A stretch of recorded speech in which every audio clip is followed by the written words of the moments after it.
Welcome, everybody, to today's episode of the Empowered Performance Podcast. I'm your host, Matthew Monos. Today, we have a very special guest, Mike Carroll. He's a golf strength and conditioning coach. I've been excited to have him on the podcast, hoping to get him on the podcast for a while now because, one, he was very helpful to me early in my career. My business is about 5 years old. Early on, I was asking him for advice because he just does a great job with strength and conditioning and personal training in general. But I also work with a lot of golfers, and so he gave me a lot of advice there.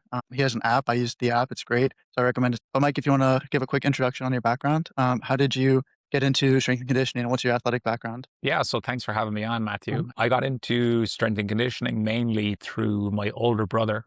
He mhm, went to college 4 years ahead of me and did sports and exercise science. And while he was doing that, I got pretty interested in the things he was learning. I grew up in a very kind of active sporting household. Yeah, and as soon as I started doing that, I knew that strength and conditioning was the pathway I'd like to go down mhm, afterwards. You know, some people do sports psychology, others do biomechanics, some go mhm, into kind of physiology research and that kind of thing. But I knew that kind of how training can influence sporting performance is what I was most interested in. Um, and pretty much as soon as I started in college, I started working in my local gym where I had been a member for a few years previous. So right away, I was able to get some nice experience writing programs, training clients, and things like that. So for a few years, I was just working as a personal trainer and strength and conditioning coach for a variety of sports. And I'd played golf as a teenager, and I just was very interested in how we could maybe use training to influence what was going on in the swing. I hit the ball further, reduce injury risk, and there was very little strength and conditioning for golf kind of being done. I saw it as a big sort of hole in the golf market. So I did the TPI level 1 certification. I think that was probably in 2014. After that, I started using the brand name Fit for Golf to sort of market my services more towards golfers. And in 2016, I took a job in Irvine, California, in a place called Hanson Fitness for Golf. So I moved from Cork, Ireland to California. Around the same time, I set up the Fit for Golf app. For 4 years from 2016 to 2020, I kind of balanced working in Hanson Fitness and selling programs through the app on the side. And then in 2020, I went full time with the Fit for Golf app and started getting some interest from PGA Tour players. So my work then was kind of split running the app for the everyday golfer mhm. and doing some work in person with PGA Tour players sort of from time to time. And that's been the case since 2020. The one thing that I think is particularly impressive is it's a difficult thing, one, to have a successful career in this field across any sport or with online as well. But then with golf in particular, I think it's growing golf performance, but for a long time, people didn't really associate proper strength and conditioning, especially the way that you do it. I think people think a lot of you know, banded exercises and, not stressing the tissues that much. We'll do heavy compound movements. I see you doing squats, deadlifts, lunges, bench pressing, overhead pressing, all these very like traditional S&C sort of movements and applying it to golfers. And I saw you made this post maybe a few years ago where you're talking about everybody says it's all about the short game to get the edge. You're talking about if you can just add, I don't know, 30 yards to your drive and get to the green that much sooner, it gives you another dimension to your game. And so that can apply to other people. I work with quite a few golfers, and then my parents as well, but who are golfers, and it's tremendous the difference getting their deadlift to go from 40-pound kettlebell to 225, 275 does to hitting the ball further as opposed to super niche specific exercises. Could you speak to the demands of golf from a performance perspective? Yeah, definitely. So, as strength and conditioning coaches, the main areas we're really going to be able to help someone with their golf is how far they're able to drive the ball or how close they're able to drive the ball to the green, reducing the likelihood that they get injured from their Mhm, golf practice and play. Like golf is interesting in that like it's a very, very precise skill sport. Like mhm, there's skills that are very important to the ultimate level you play at, which are completely separate to physical conditioning, and they're all very important depending on the level of golf you want to get to. Where the kind of physical training side of it becomes, I think, like very important and very interesting. There's mainly two ways. Like for people who are looking for a competitive edge, improving our physical capabilities can drastically transform how far you can hit the ball, both with your tee shots and with your each club in the bag. So you Right, can drive it closer to the green, and then you can use a shorter approach club from each distance. So that makes right, a big difference. And then the other one for people who are kind of, let's say, enthusiastic recreational golfers is that golf tends to get much, much harder for people as they get a little bit older, as they go through right, their sort of 50s, 60s, 70s, as they lose strength, power, and mobility, their golf swing tends to change a lot as a result. They don't generate anywhere near as much club head speed. The ball goes much shorter, much lower. It gets very difficult to reach greens in regulation, and scores tend to go up. mhm, This is a time when a lot of golfers start to lose enjoyment in the game. mhm, And then it's also a time when a lot of golfers start to struggle with injuries and orthopedic issues, whether it's knees, hips, shoulders, backs. mhm, And there's no doubt that staying on top of your physical training helps slow the decline of this a little bit and can make golf a lot more enjoyable for a lot longer. So mhm, you kind of have the short term or medium term of definitely improved performance, and then probably adding years of high quality golf mhm. to your golfing career as well. I think, people don't take the demands of golf seriously enough in the context that maybe you've dealt with this, but some of my clients may have some back issues or shoulder issues or something like that here and there, and they'll still golf and they'll still try to swing for the fences, and then they're, like, saying, "Oh, maybe I won't do this exercise," where you can actually scale, the intensity within the weight room very gradually, but then in golf, they're still gonna swing 100 miles an hour trying to crank the Yeah, ball and all that stuff, yeah. definitely. That's a kind of common, I think, amongst a Mhm, lot of people. Like there is no way to swing a golf club with any sort of speed at all that isn't mhm, stressful on the mhm, body. I think people, think the golf club is light compared to lifting, potentially heavy weights, and they think that, one must be far more stressful than the other. But when we consider the forces involved mhm, rather than just the weight of the club or the weight of the mhm, implement you're lifting, yeah, there's no doubt that the golf swing puts significant stress on a number of parts of our body, the spine mhm, being one of them. Yeah, it's much more likely that someone's gonna run into some, whether it's a soft tissue strain or tweaking something in their lower back, or mhm, just a gradual onset of pain from sort of an overuse style of symptoms mhm. from a lot of golf practice and play versus some lifting in the gym, provided it's of an appropriate scale, as you said. There's a big thing in the golf world about, like, golf-specific exercises, and their place in a program. I'm not saying that they don't exist. I've seen you, for example, use your flywheel, and put it at the highest setting and then set it up behind you and do the top half of the rotation to drive extra mobility, which I think is a really clever thing. But then some people might overemphasize drills like that and then not do the basic qualities like you're talking about, squatting, hinging, lunging, and pushing, pulling, just general core strength, rotation, and all that stuff.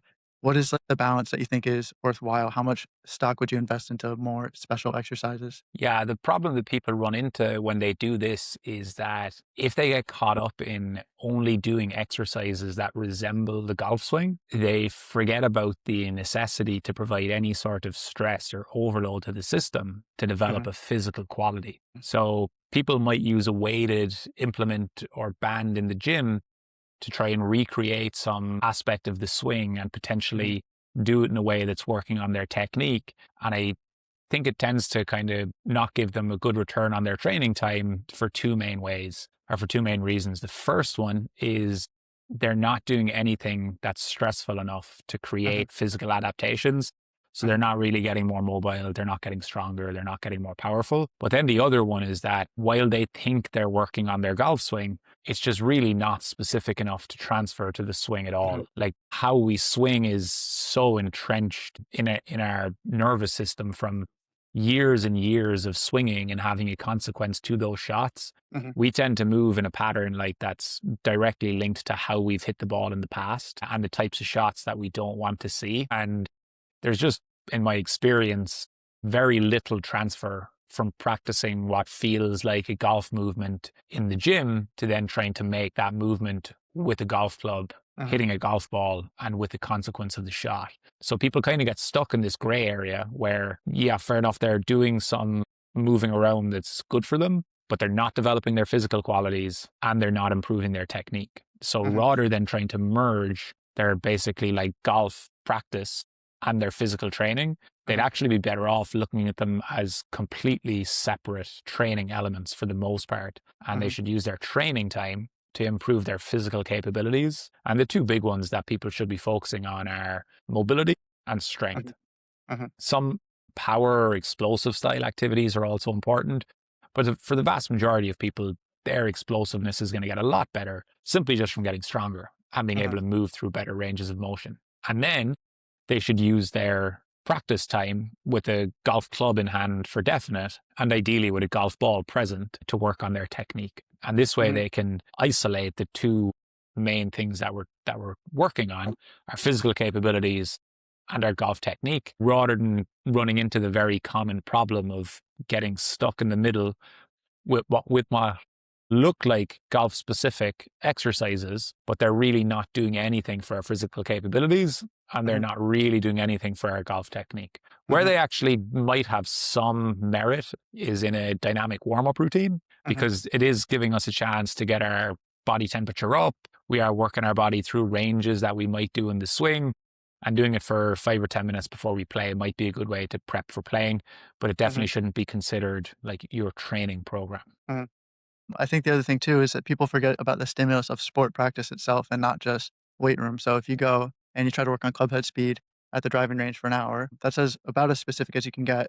But it is also applying high velocities and a high stimulus to your body, as opposed to. I'm not saying med ball throws are bad; they can definitely be valuable. But if you just do that and then you never actually practice your technique, or you don't think about the stimulus that's applied to your body from technical practice, I think that's kind of a missed opportunity, or like to think about it. I think people don't think about that enough. Yeah, definitely. Like there's like when you're trying to weigh up a person's training program, especially if Mhm. club head speed is something that they're interested in, Mhm.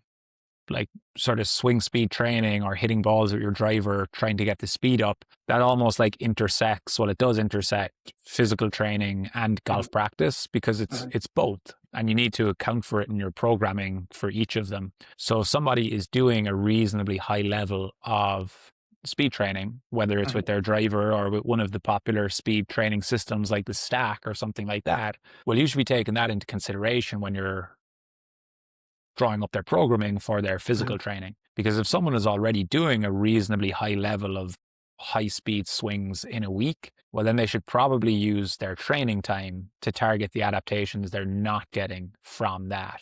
Mhm. So, like you mentioned, kind of, medicine ball throws and slams and things like that, they would be a reasonably similar stimulus to Mhm. swinging the stack or your driver. Mhm. So, doing more of them probably wouldn't be as beneficial as doing things that allow us to stimulate the important adaptations in our big muscle groups, like motor unit recruitment and Mhm. muscle size of the fast twitch fibers, that we can get from a more traditional strength training routine. So if you Mhm. can combine these, I would call them like raw or global adaptations from your strength training that fundamentally change how our body works and how much force it can produce, and then learn how to apply it to the sporting skill through practice of Mhm. swinging the club or one of your speed training tools, that covers the vast majority of people's training needs. Like where special exercises or exercises that are very similar in nature to the sporting event became popular, it was really in track and field. Mhm. And what we need to remember here is that these athletes are generally training for Olympic Games. They're Mhm. international level athletes. They're trying to get as close as they can to their physical potential in this sporting activity. They Mhm. probably have a decade or two of solid training already Mhm. behind them, and they're really trying to refine the last little bit of output they can get in their movement. Whereas most vast, overwhelming majority of people we deal with are nowhere near this level. So Mhm. they're actually not getting the benefit from these exercises that the more advanced athletes they were created for would, and they'd Mhm. actually be far better off by trying to improve their general physiology. Almost like a general physical preparation is good for general people and special exercises for special athletes. Yeah, and the thing I'd put on top of that too, like, is that you actually already are doing special exercises Mhm. to a certain extent with any type of swing speed training you're Mhm. doing with like if you're swinging the stack or something like that is a special exercise Mhm. in golf that, someone who throws the hammer or the javelin in track and field might Mhm. do with a lighter or heavier javelin or a Sure. similar tool in a similar movement pattern, similar velocity. Like that's Uh-huh. what we're getting with our over and underload tools in speed training, Mhm. or simply just trying to swing the driver faster than we normally do, because that fundamentally changes it as an exercise. When you say the stack, do you mean those speed sticks that have, like, the weights on the end of them? It's almost like a golf club, is that what you Yeah, mean? exactly. Yeah. The Gotcha. stack and the speed sticks would be two of the more popular ones. The stack is one shaft. You get interchangeable weights that can be put Okay, on or off the end. And then speed sticks is three different sticks of three different okay. weights. And you find value in that because is it the concept of just, like, the force velocity curve? Is it contrast training? Do you do contrast training with it? It's exactly so. I would say it's more the force velocity Gotcha. curve. Like an interesting one to dive into. There's definitely like force velocity, or let's say it's really load velocity Mhm, characteristics to you, swinging something that's slightly heavier than mhm, what your standard club is, and swinging something lighter. So mhm, swinging something heavier to develop a bit more force and strength capability, swinging something lighter to force you to get used to moving in the movement pattern a little bit faster, mhm, hopefully get the muscles better at contracting more quickly. But there's also actually motor learning elements in terms of when you're swinging heavier and lighter things with the goal of making them move faster. mhm, They both do different things to our mechanics to try and help us basically improve our technique. For example, the heavier ones almost force people to use the bigger muscles in their body a little bit better, potentially mhm. use their legs and trunk more, because you can't really cheat or overpower the heavier Interesting. ones. And then with the lighter ones, people almost tend to get better with their wrist mechanics and how they're getting, like the golf term would be almost like lag or wrist angle, Mhm, creating some of that and letting it go at the right time. The other thing they do really well is it just forces people, it gives people a radar for feedback. sure. They remove the ball and it gets them concentrating on trying to develop Speed. more speed and athletic motion, because the consequence of hitting a bad shot has been removed. Would you describe to somebody who doesn't understand, like, what you're talking about with the heavier clubs? I find the exercise where heavier weight can actually make people perform better as kettlebell swings. If you give somebody a 10-pound kettlebell, you see a lot of, like, squat and shoulder raises, but if you give them a heavy enough one that they have to use the hips to generate power, then they actually get to see it looks like pushing a child on a swing. Would you say it's similar to that? Or you can't cheat Yeah, it, so you have so to. so so like it's still a reasonably light Mhm, implement. Like you're still sure. well able to swing it, but it does feel different for sure Mhm, relative to a normal driver.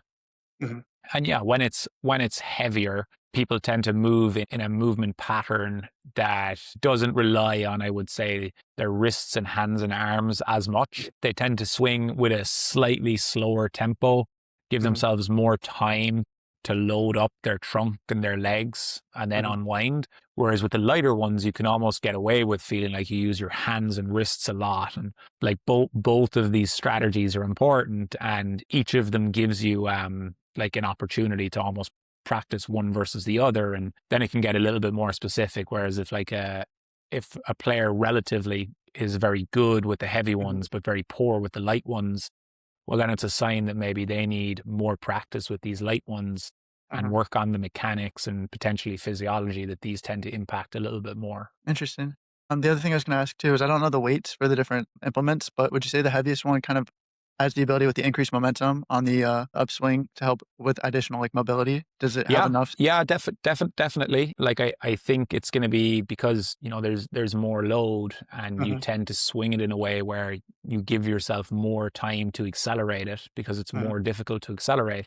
You'll probably make a bigger turn sort of mhm, organically anyway, which can be good. And I think just speed training in general tends to be good for people's mobility, because when they're less, if the ball is removed or if they're using a ball but they're not focusing on the they tend to be more comfortable in making a bigger turn rather than mhm. constraining themselves to a smaller swing in the hopes of making better contact. It's also the thing where, it's interesting how just adding an implement can help people with mobility. You've seen clips, I'm sure, of, like, Olympic level weightlifters who can do overhead squats phenomenally when they have hundreds of pounds, in their hands, but then if they do, like, an FMS, they might get a 2 on the overhead squat assessment. Yeah, exactly. Which would be probably a topic for another podcast, but would make you Sure. question the validity of the screening.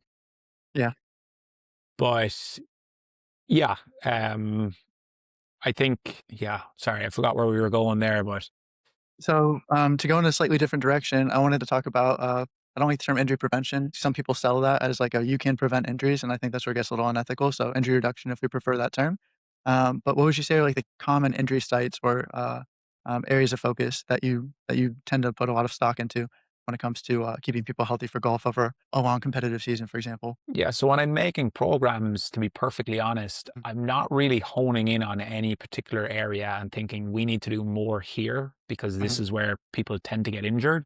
Because what you need to be careful with there too is that it would be very easy to do too much. mm, And then you're dealing with the same overload issue that mhm, people may have from their golf practice. So I just try and provide a pretty well-rounded program that works on mobility and strength in the mhm, major muscle groups of the body. Perfectly honest, we use them all a lot in the golf mhm, swing. Like all of the like it's a full body athletic motion. So there's a lot of areas that come under strain. But for definite, like the big ones I would say where golfers tend to run into issues are the lower back for sure. mhm, That's probably the biggest one. The shoulder, the elbow, the wrist mhm, are common from like a kind of overuse. Overuse is a poor term too, like for people who kind of aren't familiar, but that would be more, I would say, like an overload issue where mhm, people's volume of practice and play, basically the stress they're applying, is greater than what they can currently tolerate. So those would be classic examples of things that tend to flare up in golfers if they get more enthusiastic about their practice and play and mhm, suddenly begin to practice and play a lot more. But I would say they're really the big ones, like the lower back, the mhm, shoulder, the wrist, and elbow. mhm, You'd sometimes get kind of hip, knee, neck, but I would mhm. say not as common. I think the lower back is probably by far and away the most common one for the recreational golfer, especially one that's kind of like most impactful on their ability to play and practice, I'd say. Mhm, People that have maybe like a golfer's or tennis elbow or sort of wrist tendonitis, that can be very debilitating at times. But when you're dealing with solely just like a tissue issue, it's often easy enough to work around and you can kind of mhm. modify the loading and things like that. But like if people are having a lot of trouble with their lower back, that's something that tends to make practice like almost impossible to a certain extent, I'd say. Yeah, I've always felt that, it's not the most scientific thing in the world, but I always felt that proximal injuries are more debilitating than distal injuries. So I'd much rather have, a pinky injury than a wrist. I'd rather have wrist and elbow, elbow to shoulder, shoulder to, like, spine or something like that. Yeah, for definite. Sure. I was gonna ask as well, you're talking about mobility quite a bit. What are the, like, main things people should focus on for golf mobility? Yeah, so if you just think of what happens in a golf swing, if we go through kind of the different stages, so Mhm, we have the setup or the address position, which mhm, is pretty easy to get into. Like it doesn't mhm, require any kind of special mobility. mhm, And then we have the backswing, sure, where the pelvis and the torso or the rib cage go through a lot of rotation. So ideally, we have good mobility in our hips that they're mhm, able to rotate. We have good mobility in our thoracic spine or our mid mhm, back that can also rotate. And then the kind of two other big ones I would say are, especially on our lead side, at the front of our body, would be our shoulder. We want to be mhm, able to go through decent shoulder flexion. So that's just raising your arm overhead for people who don't know on the mhm, lead arm. And then it's important, but probably not as big a player as the hips, the T spine, and the shoulder. It would actually be the neck or cervical mobility mhm, because we want to be able to keep our best, definitely the ball like in our eyesight. And mhm, when we turn our shoulders a lot in the backswing, mhm, if our neck isn't mobile, we'll tend to move our head with our spine and then the ball's kind of out of our vision, which probably isn't ideal. But they're the big ones. I would say the hips, the mid back, and the shoulders. If mhm, you can keep those mobile, you'll probably be in a pretty good spot. And then what is also important, but I think it's usually a bit harder to modify, you definitely do need a certain range of motion in your wrists to mhm, be able to get the club and the club face into the right positions. That's something that like I think is usually okay in people unless they've maybe had like a fall or they've had a sports injury where they've like yeah, an injury. broken a wrist or had something inserted. But like if you can't, let's say, flex and extend or Mhm, bow and arch your left wrist, or if you can't hinge down and up with your right wrist mhm, at all, like that's gonna make things tricky. But for the most part, like people are okay there, and you can even do things kind of with how you hold the club and use your hands and mhm. fingers to counteract that a little bit. I find that, I've been able to help a lot of my clients with low back pain, and, part of it is initially teaching them that, like how to brace properly for certain exercises. So yeah, we can do a lot of like anti-core stuff, a lot of your front plank, side planks, your anti-rotation presses and stuff like that, while also trying to increase mobility at the hips and thoracic spine. So it puts less demand on specifically the low back. But then eventually I also believe in building tolerance with movement. So a lot of like legitimate flexion, extension, rotation, and lateral flexion. It sounds like that's one of the things that helps people is yes, strength helps with the capacity like you're talking about, also volume. But then also imagine you may have seen similar things where if you get people to have very mobile hips and very mobile spines, that puts a little bit less stress on the spine, which is what you see with people when they get fusions, for example, is the joints above or below start to degrade quicker because there's a lot more demand on them. Yeah, definitely. Like look at kind of trunk or core Mhm, training if we're talking about say like the pelvis, the hips, the lower back. Like to be honest, very, very simply, I just try and think about one, what movements those mhm, areas can do. Like obviously we can bend forwards and backwards, we can bend side to side, and mhm, we can rotate. mhm, We can do some of those movements combined. And that's what tends to happen in the golf swing. So I think it's a good idea for people to basically develop some strength and mobility in all of these ranges. Because if you can do that, you're going to be much better prepared to deal with the demands of the golf swing for sure. It's one of those ones where if somebody doesn't have an issue and they do it pretty well in their golf swing, well, then their golf swing is going to do a reasonably good idea or a good job of maintaining the mobility that they need. But they're definitely going to be doing it in a way that they're going to be primarily stressing like certain aspects over others. Not a case of that there shouldn't be any imbalances. I think that's going to be normal if you play a sport as kind of uh uniform in terms of one movement pattern as golf. But I think if you can strengthen and improve mobility in those movements, mhm, you're gonna have, thicker, stronger muscle fibers, active tissue. You're not going to be working as close to end range of motion when you're mhm. swinging because you've improved your range of motion. I think it's a no-brainer that you're going to feel better when you're swinging. Mhm. I was, talking to one of my friends, earlier today about this. I was telling him that you were gonna be on the podcast, and, he was asking what you can do to help somebody with golf, in terms of, sports performance. And I almost tried to you're talking about the uniformity of movement, that there's not a lot of movement diversity as opposed to, I'll say jujitsu for lack of better words. You see a lot of stuff happening. And I was almost trying to describe if you're trying to help, David Ortiz, the batter in, baseball to train to be able to hit bombs and all that stuff. Yes, the technique is different, but I guess in concept, the general training is gonna be very similar. We have to train for rotation, you have to train for mobility in that sense, strength and power. The broader the base, the taller the pyramid can be, and how golf has gotten so athletic now, you have people that can hit the ball in the upper 300s pretty consistently, pretty accurately, and all that stuff. I think it's, pretty remarkable. I think golf has gotten more athletic. The years of the John Daly are moving on a little bit, and the years of the Tiger Woods being very professional has certainly changed, and so I was just trying to explain to him how I guess the game is evolving. Yeah, definitely. Like there's kind of two things there I touch on. I'm not like a baseball guy at all from Mhm, growing up in Ireland, but I would actually argue that there's more room to increase club head speed via mechanics in golf than there is in uh-huh, baseball.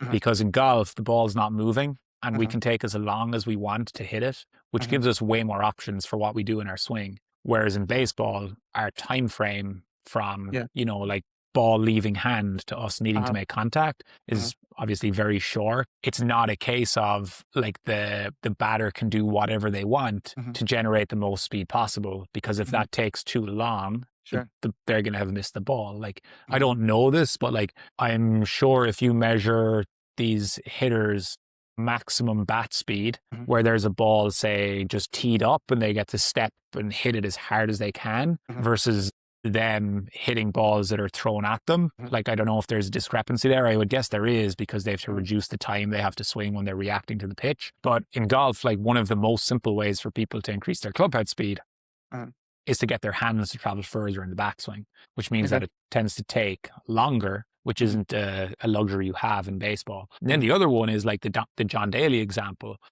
John Daly, like, I think was a pretty good football player in high okay, school up until his young college days mhm, and was actually very, very athletic without working on it or really looking after himself. So okay, even though like he's not a poster child for say S&C mhm, and physical training, like he was exceptionally good mhm, athletically. He was mhm, just one of those people that didn't really have to work too hard at it. But at the same time, he was probably doing a lot of athletics from a young age to his late teens, and was actually an incredibly hard practicer too. So like, yeah, he liked, some other things that we probably wouldn't advise, but the reason he could swing the way he did, there's no faking that. I guess that speaks to, long-term athletic development and, kind of going against early sports specialization, and then just being a good general athlete overall, which is why I think, my current sport, I was a soccer player. I like to say football, but I have an American audience, so soccer. I was a soccer player for the majority of my life, but then after graduating college, I had a little bit of time where I wasn't training for anything specifically, just general weight room stuff, and then I thought I need to pick up a sport so that I can, have, like, purpose behind the decisions I'm making in the gym and a little bit more intent behind the actual exercises. So, my wife got pregnant about a year ago, and, I wanted to get some self-defense skills. I'm not a huge guy, and I thought jujitsu would be, like, a fun thing to do and, a little bit of Muay Thai and stuff like that. Totally different. I make the joke that, like, soccer players spend a lot of time on the ground, but it doesn't translate um, to jujitsu, I but, wouldn't like, think I could so. do your program today, and I feel like it'd still be beneficial because of the general principles that you apply to it. There's still gonna be a lot of movements that I do. You do squatting, hitting, pushing, pulling, you do a lot of core work, and then it's not like getting hip rotation or thoracic rotation would be bad for someone who gets folded into a pretzel. So that's what I like is that, like, I think a good strength coach can train multiple sports. Maybe 80, 90% of programs would look nearly identical.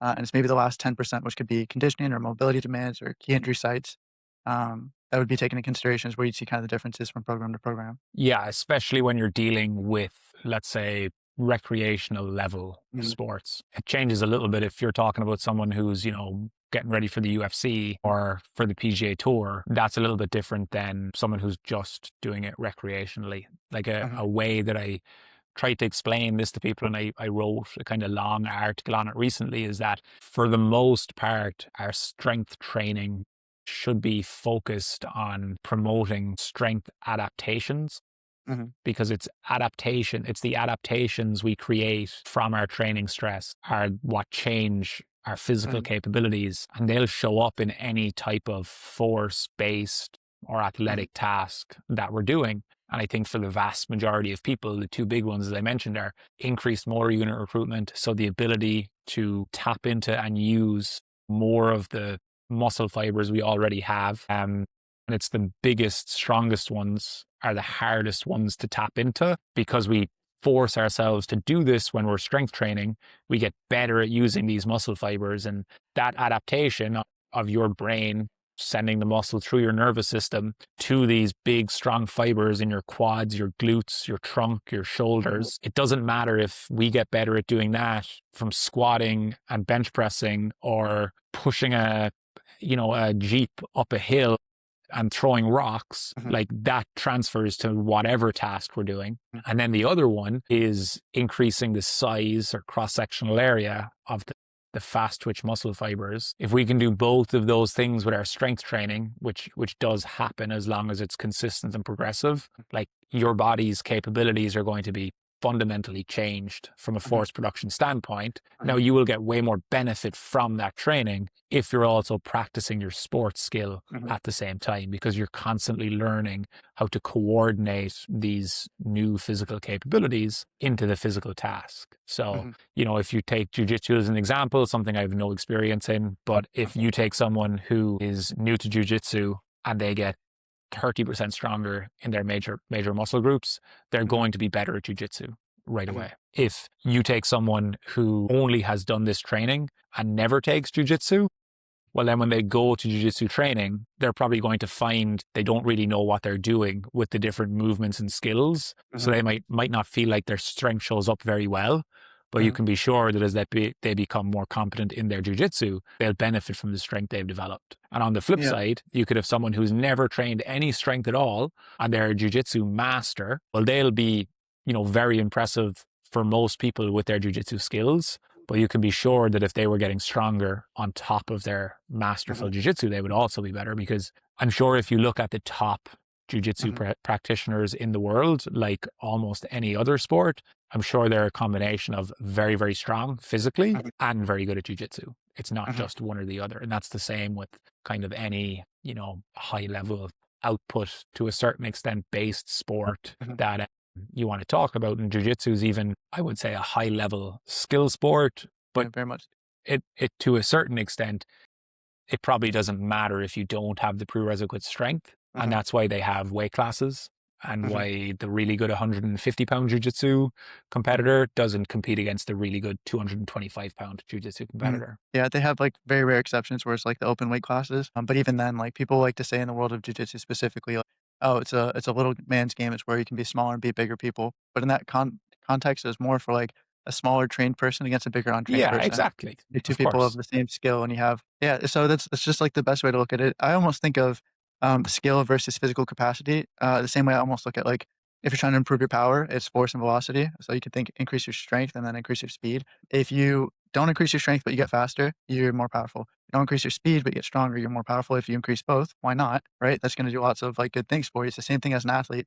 Why not improve the physical side of things and the technical side of things, Yeah. as opposed to only prioritizing one thing? Yeah, if you're uh, the strongest person in the world, but you can't make contact with the ball, or you just shank it every single time, Yeah. what's the point? And then if you're super technical, but the ball, Doesn't go doesn't anywhere. touch 200 yards or anything like that, what's the point of that Yes. as well? Exactly. Yeah. That's 100% right.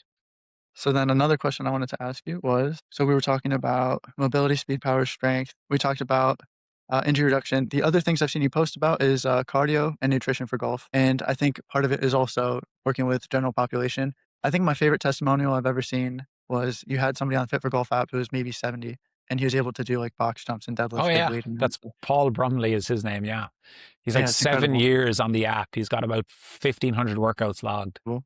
But so that's something that I love is, yes, like, high level sport is great. You can argue the amount of influence a strength coach can have on an already high level athlete, versus the influence you have on a man who's in his 70s, for example, like, regaining superpowers. What can we transition speak to that first, and then maybe we can go back to cardio nutrition? Yeah, definitely. So I think one of the most kind of disappointing, let's say, just general things in society when people view their physical capabilities, their health, their fitness, is that they think once you get to a certain age that Mhm, decline is inevitable, or that they've mhm, gotten too old to reverse it and make progress. And I think one of the places this comes from is from people watching like pro sports and mhm, athletes declining in, say, their, let's say, or mhm, early 50s. Like, yeah, of course, like someone who's been training like to be a professional for 25 years will start to slowly fall from their peak at around this time. mhm, But that's much different to someone who might be 55 or 65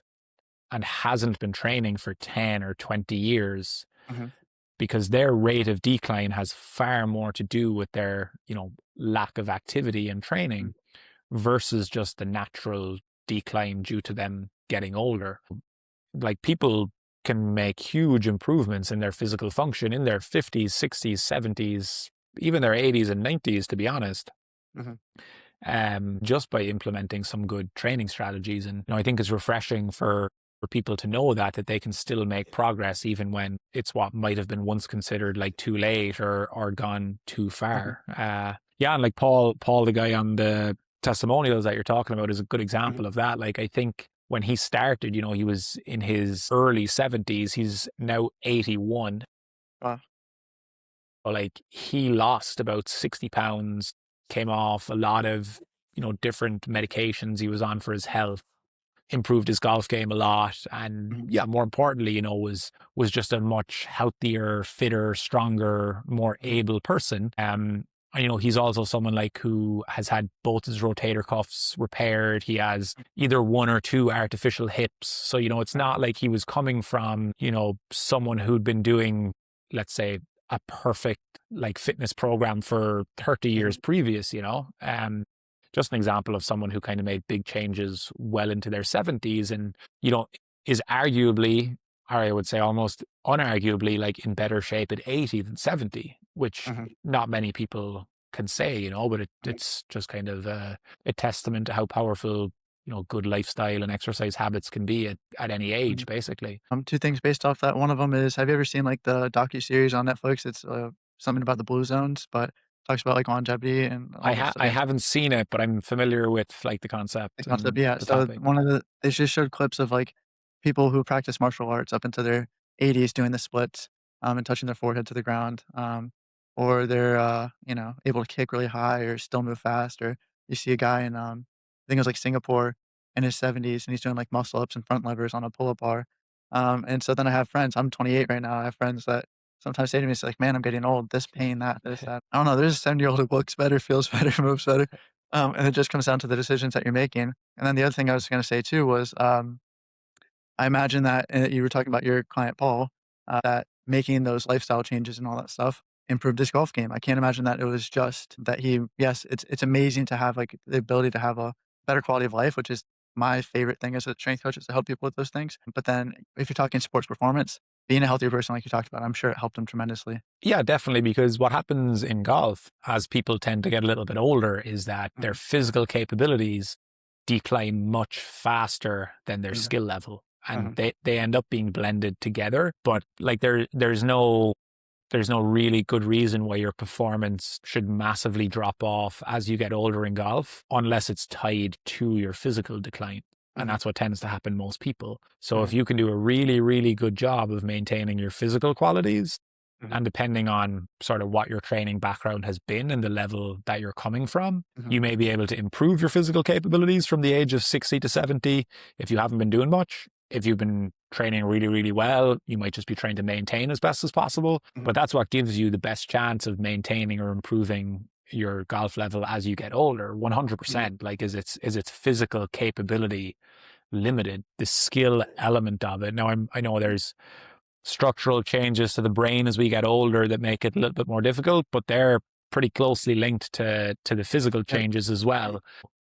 Yeah, like that really is one of the big pillars for long term golf performance is how mhm, good a shape you're in. Like if if you take let's say the top subset of golfers in there, let's say from under 40 to over 70, I think it would be pretty clear what the big uh-huh, determining factor is. Like they'd be in vastly different physical capabilities. I'm not saying 70-year-olds should be like 40-year-olds, but you want to for try sure. and stay as close to that level as you can, and training is the only way to do it. I think, going along that as well, there's this, talk about, like, training for longevity versus training for performance, and I think that it's kind of a dumb argument because I think training for performance is training for longevity. Yeah, 100%.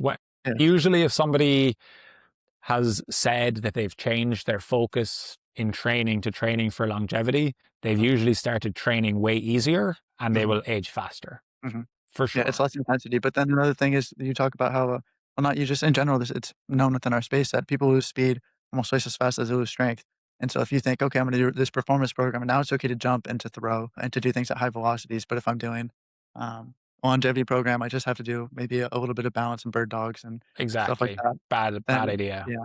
Yeah, yeah, so So like that's training 100% needs to be scaled to the level the uh-huh, person is at. Like I uh-huh, know I don't need to tell you that. But with that being said, you still need as quickly as possible to try and get everybody to the level where they can tick off the main boxes. So like mobility, pretty much everyone can train.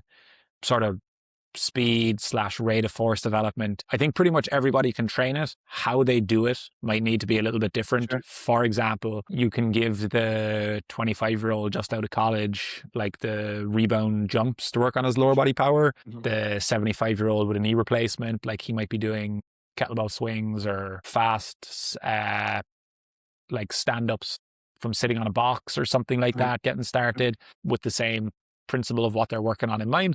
And then mhm, everyone can work on strength. You just scale it to the person. And they're the ones I would say are like really important for sort of golf performance, mobility, power, strength. You're mhm, dead right. Like power drops off much more quickly mhm, than strength. What's interesting on that, like, I think so.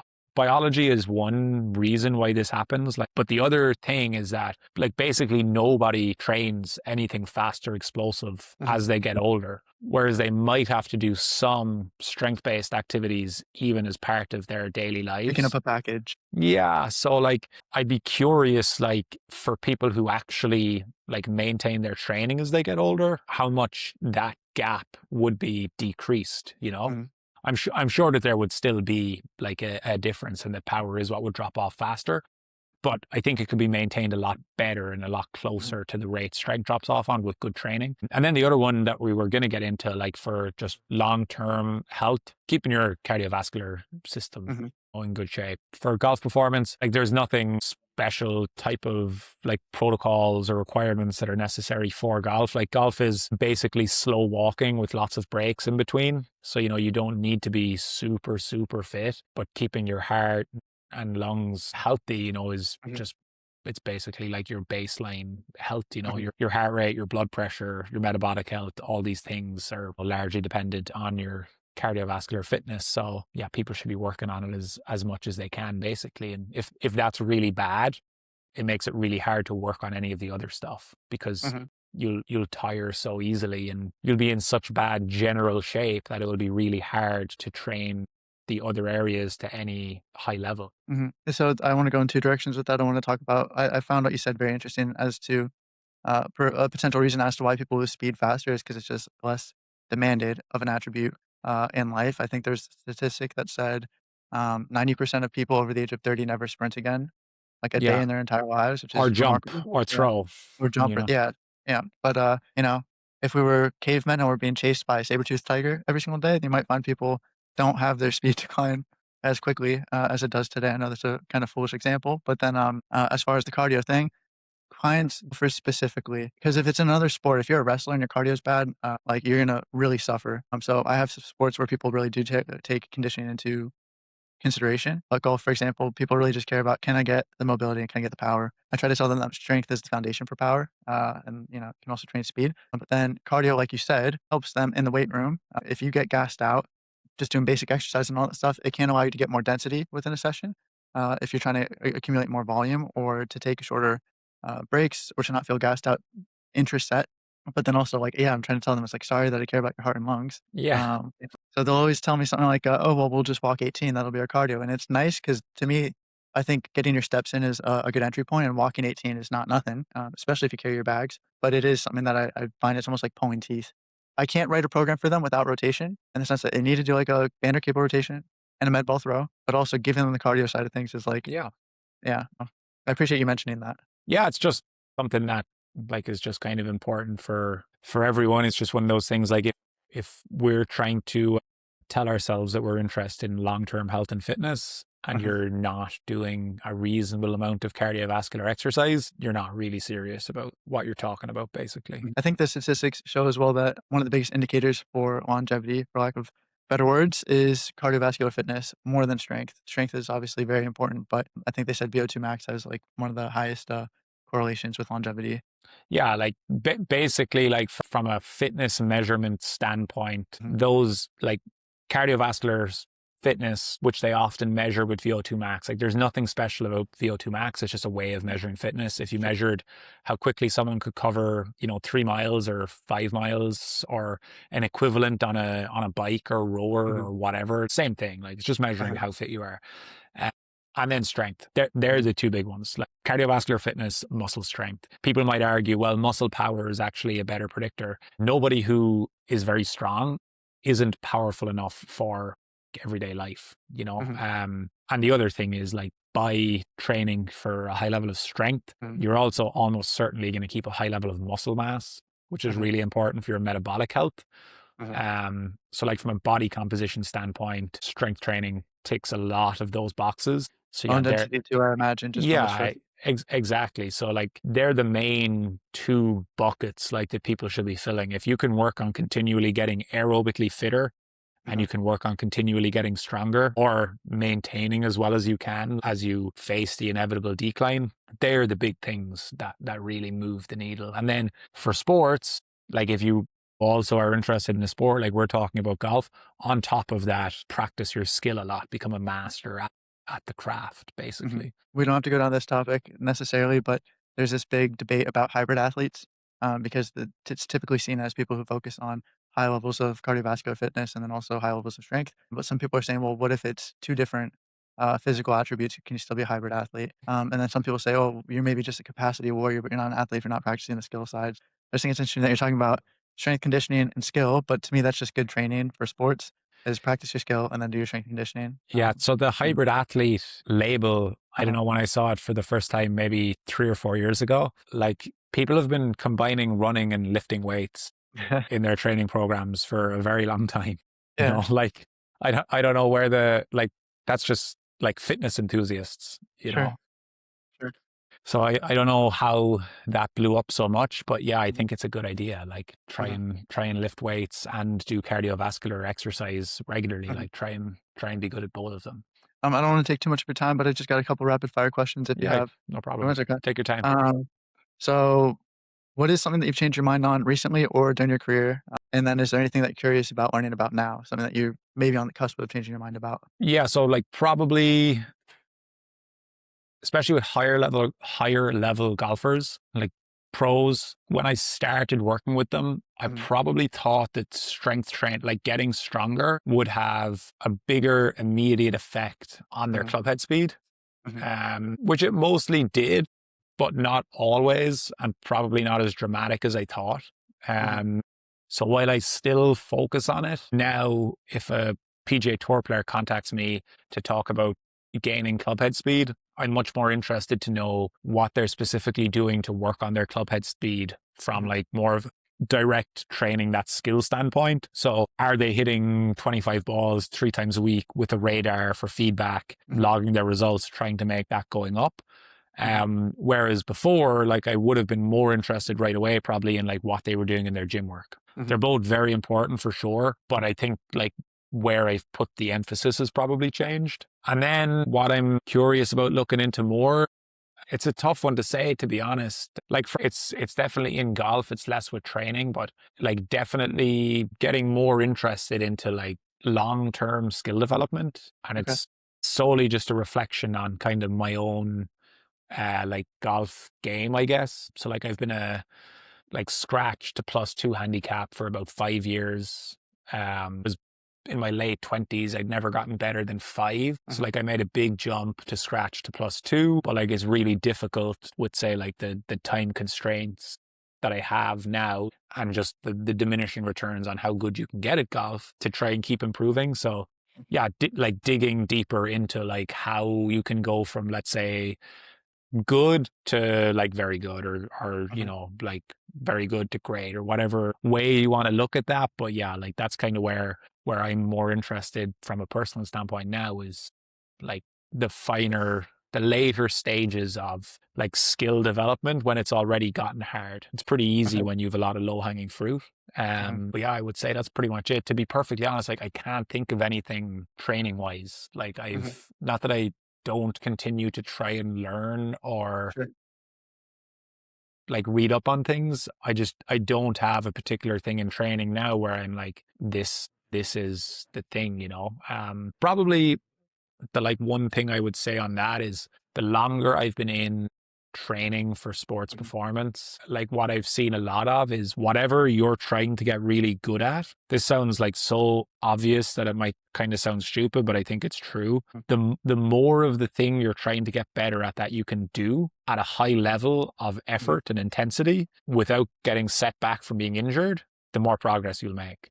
So mhm, like rather than thinking about the things you can do that might help the sporting task or output driven task you're trying to improve, try and do more of it. mhm, So like if you're trying to improve your sprint times, see how much sprinting you can mhm, build into your week or your month mhm, at a high output with good recovery without getting injured. If you're trying to improve your club head speed, like let's make swinging the mhm, focus, you know, whereas before I think I would have been more like, I wonder what the best like program in the gym to do to support this is, which I still think is very important, mhm, but definitely like the specific adaptations to mhm, whatever you're trying to get really good at mhm. are very important. Yeah, the law of specificity. I think it's interesting because, there's that, like, bell curve meme where people do the right thing with little knowledge, and they get a little bit of knowledge, and then they overcomplicate training, and then they get, like, the top 5% of knowledge or whatever, and they start doing the things they did in the beginning.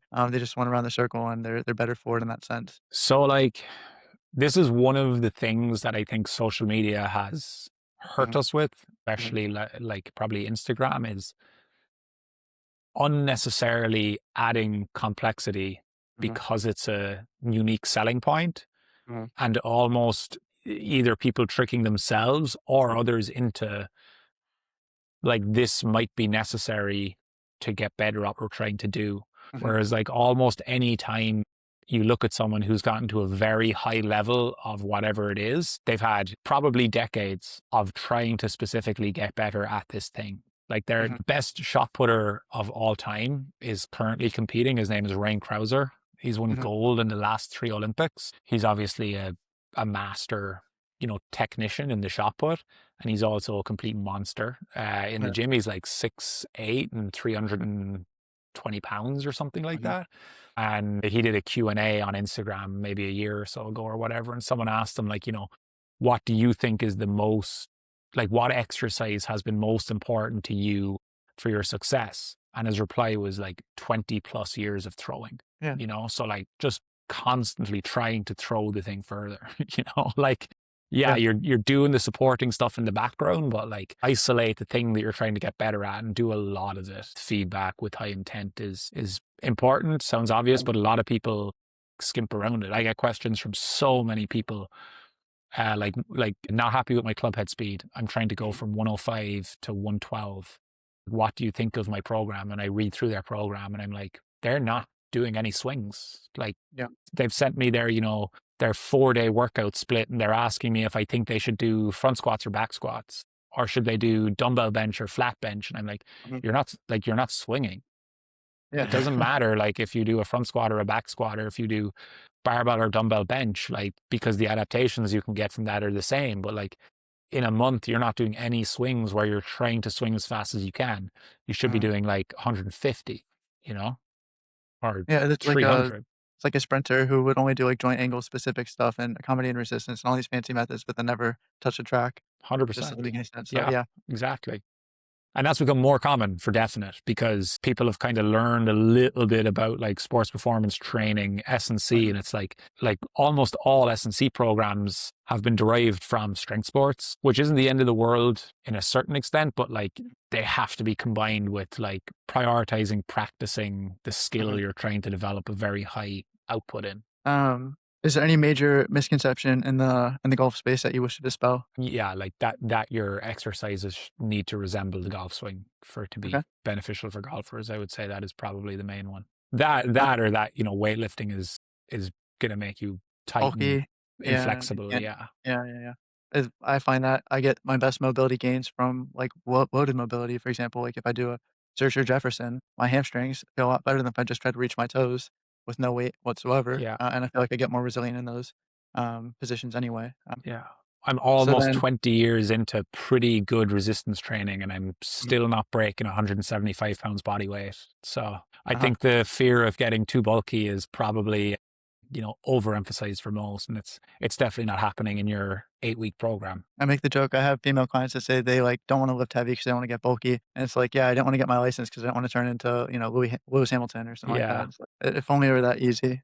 Is there any positive change you're noticing in the golf, strength and conditioning space? Yeah, I think more people are realizing like how important physical capabilities are for golf. Mhm, For definite, it's mhm, becoming much more popular. Like, if it like I don't think 15, 20 years ago I'd be able to have an app that golfers are subscribing to try and mhm, help them with their physical conditioning for golf. mhm. Yeah, just more awareness around how taxing, I suppose, a physical task swinging a golf club at a high level is. It also helps when you see your Tiger Woods and your, Rory McIlroys, like, training like monsters in the gym and all that Yeah, stuff, definitely. Yeah. they wanna mimic their legends. And then if you could give any advice to somebody on anything, just completely general, doesn't have to be golf specific, strength conditioning specific, is there any one piece of advice you wanna give? Exercise daily. Yeah. And then final question, this is my favorite question I like to ask people, what feels like a touchdown or, like, just a win, a hole in one will be specific to golf. What feels like a hole in one in your job? Definitely getting emails from app subscribers just Mhm, telling me that they subscribe to the app, they've been using it for X number of weeks or months, and they've noticed, big improvements in how they feel on and off the course. Particularly if it's someone that like had been struggling with an injury that was, causing them frustration, and that is cleared up, and they're just mhm, much happier and able to stop paying for treatments, medication, mhm. and they're able to enjoy their life on and off the course more. So, yeah, I just wanna give you the opportunity to, plug Fit for Golf and your social media and all that, your program and your social media, but or anything else you'd like to plug. But before that, I just wanna say, like, a special thank you. Not everybody responds to DMs. I am in a small town. I don't have a lot of trainers nearby. I'm a solo entrepreneur, so it's just me. My wife is my sounding board, and she doesn't love the training space, so she tolerates it more than anything. So, it's really nice to be able to meet people like you over social media and for you to take time to respond and to help. whether it's through the app or just messages or something like that. I'm very appreciative of that, so I just wanna say thank you. Yeah, my And then, yeah, if pleasure. you'd like to if you wanna plug yourself or anything, please do. Yeah, so if anyone is interested in the app, they can just go to the App Store, search Fit for Golf, and download it there. There's a 7-day free trial, so gives you a chance to try it out, no strings attached. And then on social media, it's fit underscore four, FOR underscore golf on Twitter and Instagram. Have you considered changing the 4 to 4, like the golf 4? I think someone already has it. Okay. So it's just too far Yeah, along confusing. now, you know. It's more confusing too, yeah, Sure, because sure. if you're telling someone it's fit for golf and then they're typing it Hit in, you know, 4 they're golf, probably yeah, not going to type a number. sure. Well, I wanna thank you, very much for your time. My pleasure. Thanks very much for having me on, Matthew. And yeah, wish you all the best. Thank you. Cool, thanks.